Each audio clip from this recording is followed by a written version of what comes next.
ரொம்பவே டேஸ்ட்டா, சிம்பிளா பண்ணக்கூடிய மேங்கோ குல்ஃபி எப்படி பண்ணலான்னு தாங்க பார்க்க போறோம். இது வீட்ல இருக்கக்கூடிய சிம்பிளான பொருட்கள வச்சு தான் ரெடி பண்ணியிருக்கோம். ஸோ கண்டிப்பா யார் வேணா பண்ணலாம். கடைகள்ல வாங்கக்கூடிய டேஸ்ட்ட விட ரொம்ப நல்லா டேஸ்ட்டா இருக்கும். இது பண்ணுறதுக்காக ஒரு சின்ன பவுல்ல 2 டேபிள் ஸ்பூன் அளவுக்கு கோதுமை மாவு சேர்த்து, ஒரு 1/2 கப்பு போல தண்ணியும் சேர்த்து, கெட்டியே இல்லாம நல்லா கலந்தெடுத்து ஃபர்ஸ்ட் டைம் மாத்தி வச்சிடலாம். இப்போ ஒரு மிக்ஸி ஜார் எடுத்துட்டு 10 போல பிஸ்தா, 10 போல பாதாம், ஒரு 5 போல ஏலக்காய் சேர்த்து நல்லா க்ரஷ் பண்ணி எடுத்துட்டு வந்துடுங்க.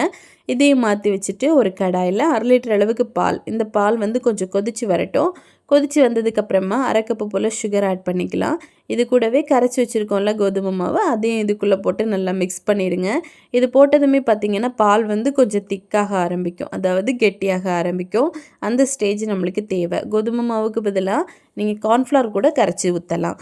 இப்போ இதில் நம்ம அரைச்சி வச்ச பாதாம் பிஸ்தா பவுடரையும் போட்டு நல்லா மிக்ஸ் பண்ணுங்கள். கிட்டத்தட்ட ஒரு 2 நிமிஷம் கொதிக்க வச்சுட்டு நீங்கள் வந்து ஸ்டவ்வை ஆஃப் பண்ணி இதை கம்ப்ளீட்டாக ஆற விட்டுறலாம். இது ஆறிட்டு இருக்க டைமுக்குள்ளே ஒரு மிக்ஸி ஜார் எடுத்து ஒரு பழுத்த மாம்பழம் இதை போட்டு நல்லா வந்து அரைச்சி எடுத்துக்கலாம். இப்போ அரைச்சி எடுத்த பேஸ்ட்டை இந்த பால் வந்து கம்ப்ளீட்டாக ஆறுனதுக்கப்புறமா நம்ம உள்ளே போட்டு மிக்ஸ் பண்ண போகிறோம். ஆறுறதுக்கு முன்னாடி போட்டுட்டிங்க அப்படின்னா அதோடய டேஸ்ட்டு வந்து வேறு மாதிரி ஆயிரும். ஸோ கண்டிப்பாக ஆற வச்சுட்டு சேருங்க. இப்போ எல்லாத்தையும் நல்லா மிக்ஸ் பண்ணி நம்ம கம்ப்ளீட்டாக எடுத்துட்டோம்.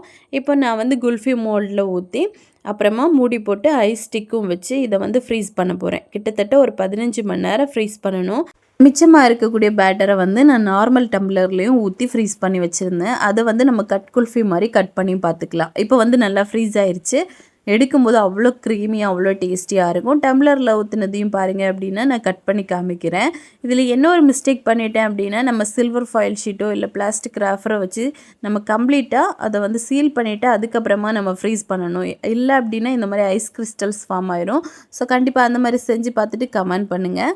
நம்ம சேனலையும் சப்ஸ்கிரைப் அண்ட் சப்போர்ட் பண்ணுங்கள். ஃபுல் டீட்டெயில் வீடியோ வேணும் அப்படின்னா மோனி ஸ்பைசி கிச்சன் சேனலை செக் பண்ணி பாருங்கள். தேங்க்யூ.